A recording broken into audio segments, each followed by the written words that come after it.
సభకి నమస్కారం.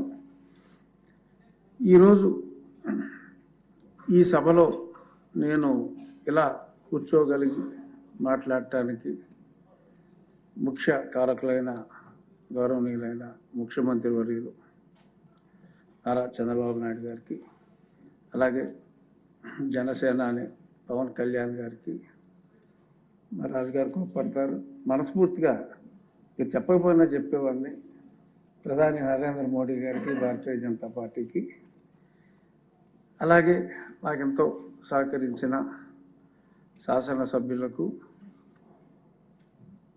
ఎంత చేసినా మోడెస్ట్గా ఏమీ తెలియనట్టుండే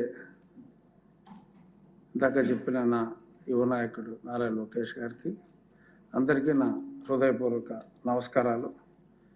శాసనసభ ప్రజాస్వామ్యంలో శాసనసభ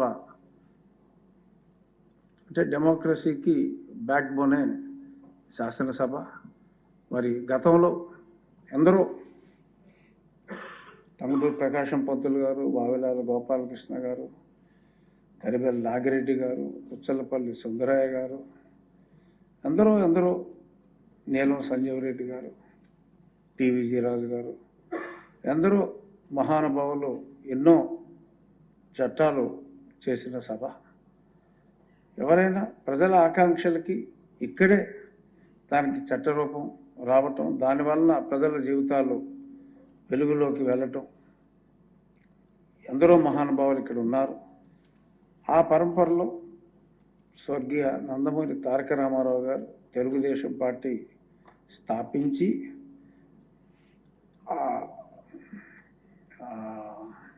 సంక్షేమం అనే దాన్ని ఒక కొత్త ఒరవడి సృష్టించి భారతదేశంలో మొట్టమొదటిసారిగా సంక్షేమం యొక్క విలువ, సమాజమే దేవాలయం, ప్రజలే దేవుళ్ళు అని ఊరికనే స్లోగన్తో కాకుండా పరిపూర్ణంగా ఆయన విశ్వసించి మరి గొప్ప సంస్కరణలు చేపట్టి ప్రజామోదంతో, సభ్యుల ఆమోదంతో మరి ప్రజల జీవితాల్లో వెలుగు నింపింది ఈ సభ.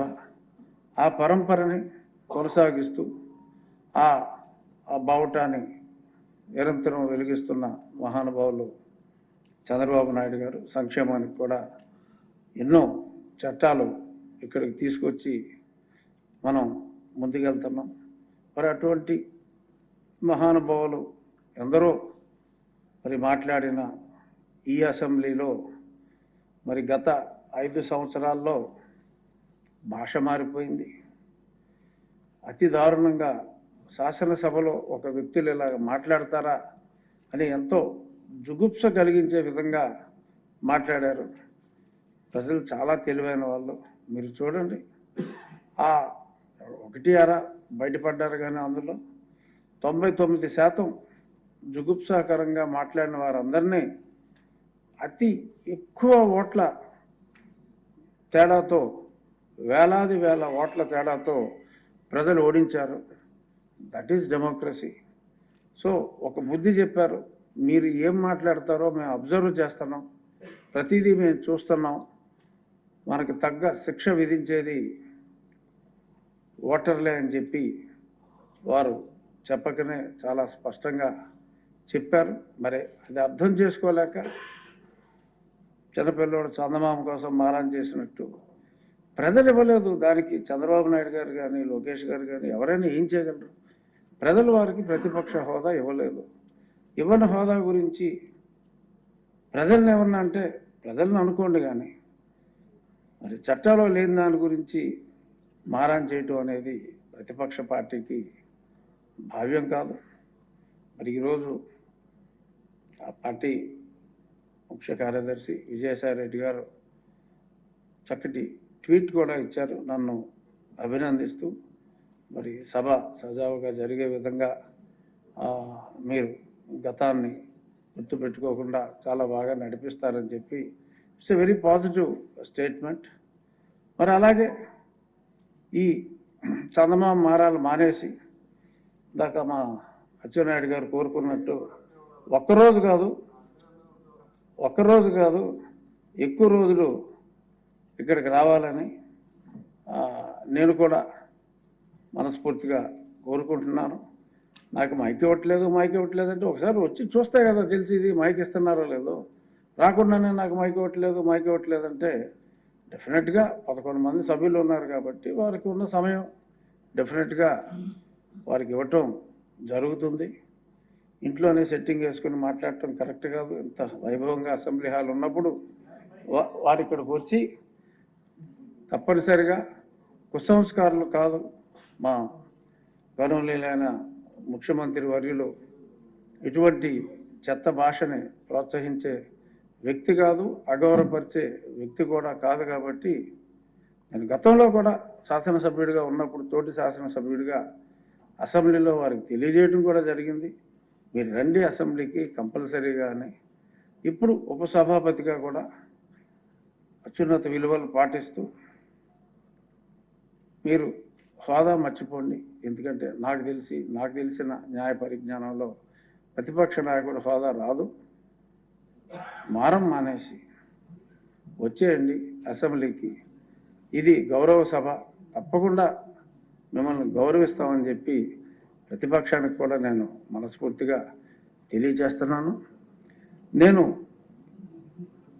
ఎంపీగా ఎన్నికైనప్పుడు పెద్దలు వెంకయ్యనాయుడు గారి దగ్గరికి వెళ్ళి, గురుగారు మీరు నాకు కొన్ని ఎలా నడుచుకోవాలో చెప్పండి అంటే, ఒక్కరోజు కూడా పార్లమెంట్ మనకు కోవలన్ షక్దర్ పుస్తకం కొనుక్కుని ఖాళీగా పెడతావేమో, ఆయన వింటుంటుంది కదా, చదువు, డిబేట్లో యాక్టివ్గా ఉండు అని చెప్పి ఆయన చాలా స్పష్టంగా చెప్పారు. ఆయన చెప్పిన దాన్నే నేను 99% అటెండెన్స్ నాది. ఒకరోజు సంతకం పెడతాం మర్చిపోయా, ఒక్కరోజు మటుకు కరోనా వచ్చినప్పుడు వెళ్ళలేకపోయా, 2 రోజులు నేను సభకి అటెండ్ అవ్వలేకపోయాను. సో అందరికీ ఇందాక లోకేష్ గారు కూడా అన్నారు చాలామంది కొత్త వాళ్ళు ఉన్నారని. సో వెంకయ్యనాయుడు గారి సూచనలు కొత్తవారు అందరూ కూడా పాటించాలి. మీరందరూ అందరి శాసనసభ్యులకి కూడా తప్పకుండా మాట్లాడే అవకాశం ఉండాలి అనేది నా అభిమతం కూడా. గతంలో లోక్సభలో ఉన్నప్పుడు కూడా ఒకసారి కూడా మాట్లాడిన వాళ్ళు చాలా పర్సంటేజ్ ఉండేవాళ్ళంటే అప్పుడు లోక్సభాపతి గారితో, ఓం బిర్లా గారితో నేను ఆయనతో చాలా స్నేహంగా ఉండేవాడిని. ఈ అందరికీ మాట్లాడే అవకాశం రావాలి అంటే ఎవరైనా మాట్లాడకపోతే వాళ్ళని వెతికి ఈరోజు నువ్వు మాట్లాడాలి అని చెప్పి ఇన్సిస్ట్ చేసి కూడా మాట్లాడించారు. అలాగా ఏ ఒక్కడిని కూడా అవకాశం ఉన్నంత వరకు నేను వదలను, కంపల్సరీగా మాట్లాడమనే కోరుకుంటాను. సమయం ఉన్నప్పుడు లైబ్రరీకి వెళ్ళి మరి గతంలో పెద్దలందరూ మాట్లాడిన ఆనిముత్యాలు లాంటి మాటలు, ఆ రోజుల్లో డిబేట్ అంటే నేను పార్లమెంట్ లైబ్రరీలో కూడా చాలా విన్నాను. చాలా కన్స్ట్రక్టివ్గా ఒక నాయకుడు ప్రతిపక్ష నాయకుడిని అద్భుతంగా గౌరవించే విధంగానే మరి సాగేవి. మరి ఈ బూతుల కల్చర్ అనేది అన్ఫార్చునేట్గా ఈ సభలోనే గతంలో జరిగింది. అటువంటిది డెఫినెట్గా రిపీట్ అవ్వదు. పెద్దలు పవన్ కళ్యాణ్ గారు ఒక సూచన చేశారు, విమర్శ మరి ఈ సోషల్ మీడియాని కంట్రోల్ చేసే విధంగా ఒక చట్టం అని. ఎందుకంటే సోషల్ భావ వ్యక్తీకరణ వేరు, మరి ఒక స్త్రీలని అవమానకరంగా మాట్లాడటం వేరు. భావ వ్యక్తీకరణ పేరుతో దిగజారిన భాషతో మరి మహిళల్ని అవమానకరంగా మాట్లాడటం అనేది, అది కూడా సభలోనే మాట్లాడటం అనేది అత్యంత హేయం. దానికి తప్పకుండా చట్టం తీసుకురావాల్సిన అవసరం ఉంది. అది మన అందరి బాధ్యత. పెద్దలు చంద్రబాబు నాయుడు గారి అనుమతితో డెఫినెట్గా వీలైనంత త్వరగా సభ్యుల సూచనతో పవన్ కళ్యాణ్ గారు చెప్పినట్టుగా ఆ చట్టం అవసరం ఎంతో ఉంది. కాబట్టి నిన్న వాళ్ళు కోర్టుకు వెళ్ళినా కూడా మరి కోర్టు కూడా దాన్ని వాళ్ళ అభ్యర్థాన్ని తిరస్కరించడం జరిగింది. మమ్మల్ని తిట్టేశారు మీరు అని చెప్పి కూడా చెప్పడం జరిగింది. చాలా దారుణంగా న్యాయమూర్తుల గురించి కూడా మాట్లాడారు. ఇట్ ఈస్ హై టైం తప్పకుండా ఆ చట్టం గౌరవనీయులైన ముఖ్యమంత్రి గారు స్పెషల్ ఇంట్రెస్ట్ తీసుకుని దాని మీద మన సభలో చర్చించి త్వరగా పవన్ కళ్యాణ్ గారు కోరుకున్నట్టు ఆ చట్టం వచ్చేలాగా మనందరం సమిష్టిగా కృషి చేద్దాం. ఇక నాకు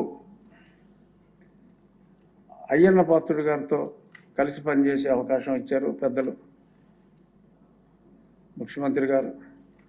మేము ఆల్మోస్ట్ 40 సంవత్సరాలుగా యూనివర్సిటీలో నేను నా చదువు పూర్తవకముందే అప్పటికే ఆయన ఎమ్మెల్యే అయ్యారు. అప్పటి నుంచి కూడా ఆయనతో నాకు ఎంతో స్నేహం. సో అలాగా స్నేహితులిద్దరినీ కూడా మరి ఒకే చోట ఉండేలాగా చేసినందుకు ఈరోజు నా జీవితంలో నిజంగా మర్చిపోలేని రోజు. నాకు ఐఎమ్ లిటిల్ బిట్ ఎమోషనల్. ఈ గొప్ప అవకాశాన్ని నాకు ఇచ్చిన చంద్రబాబు నాయుడు గారికి నేను అజన్మంతం రుణపడి ఉంటాను. నన్ను అరెస్ట్ చేసినప్పుడు పెద్ద ఆయన డైరెక్ట్గా ఆయనే ఎటువంటి పిఏ లేకుండా నా వైఫ్కి నా అమ్మాయికి కూడా నేనమ్మా చంద్రబాబు నాయుడు మాట్లాడుతున్నానని చెప్పి ఆయనే మాట్లాడి నేను మానిటర్ చేస్తున్నాను, మీరెవరు వర్రీ అవ్వద్దు అని చెప్పి మాట్లాడిన వారికి ఎంతో ధైర్యం చేకూర్చిన మహానుభావుడు ఆయన. ఆయన చేసేది ఎవరికి తెలియని వారంతే. ఎప్పుడు ఎవరికి ఏం చేయాలి అనేది ఆయనకి తెలిసినంత బాగా ఎవరికీ తెలియదు అనేది దానికి సజీవ సాక్ష్యం. నేను ఈరోజు మీ ముందు ఈ కుర్చీలో కూర్చోవటం, వారు చెప్పిన విధంగా డెఫినెట్గా మరి కొంత అంటే నా భాషలో ఎప్పుడు కూడా నేను తేడా మాట్లాడలేదు సార్ గతంలో కూడా. కానీ కొంచెం మీరు అన్నట్టు ఒళ్ళు దగ్గర పెట్టుకుని ఉండాల్సిన అవసరం ఉంది. సాధ్యమైనంత వరకు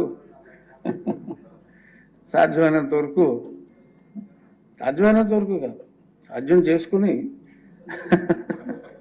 నేను ఉప సభాపతిగా మరి పూర్తి బాధ్యతలతో, అలాగే శాసన సభ్యులందరితో కూడా నాకు ఇప్పటికే చక్కటి పరిచయం ఉంది. పార్లమెంట్లో కూడా సుమారు అక్కడ ఉన్న 800 మందిలో కనీసం ఒక 400 మందితో పేరు పెట్టి పిలిచే అంత చనువు నాకుంది. సో అందరితో సరదాగా ఉండటం. సో డెఫినెట్గా ఈ కుర్చీలో కూర్చున్నప్పుడు పెద్దల మాట పూర్తిగా పాటించాలి. సో కుర్చీలో లేనప్పుడు కోర్స్ మీడియా ముందు కాదు, డెఫినెట్గా నేను ఎప్పట్లాగానే అంటే చాలామంది నోరు కట్టేశారు అది ఇది అంటున్నారు, కానీ లేదు అంటే అదుపులో పెట్టుకోవటమే తప్ప కట్టు కూర్చోవలసిన అవసరం లేదని చెప్పి కొంతమంది మిత్రులు కూడా చెప్పారు. సో నిష్పక్షపాతంగా సభని ముందుకు నడిపించడంలో సీనియర్ పెద్దలు చంద్రబాబు నాయుడు గారు, లోకేష్ గారు, కళ్యాణ్ గారు, భారతీయ జనతా పార్టీ సీనియర్స్, మా చిన్నప్పటి నుంచి మా నాన్నగారు మిత్రుడు కుర్రోళ్ళలో కనపడతాడు ఆయన కామినేని శ్రీనివాస్ గారు, వాళ్ళందరి డైరెక్షన్లో ముఖ్యమంత్రి గారి అంచనాలకు అనుగుణంగా పనిచేసే శక్తి భగవంతుడు వెంకటేశ్వర స్వామి నాకు ఇవ్వాలని చెప్పి ఈ పదవి కూడా మరి నేను కోరుకున్న దేవుడు ఆయనకి ఇష్టమైన భక్తుడు చంద్రబాబు నాయుడు గారి ద్వారా నాకు అందించాలని చెప్పి మనస్ఫూర్తిగా భావిస్తూ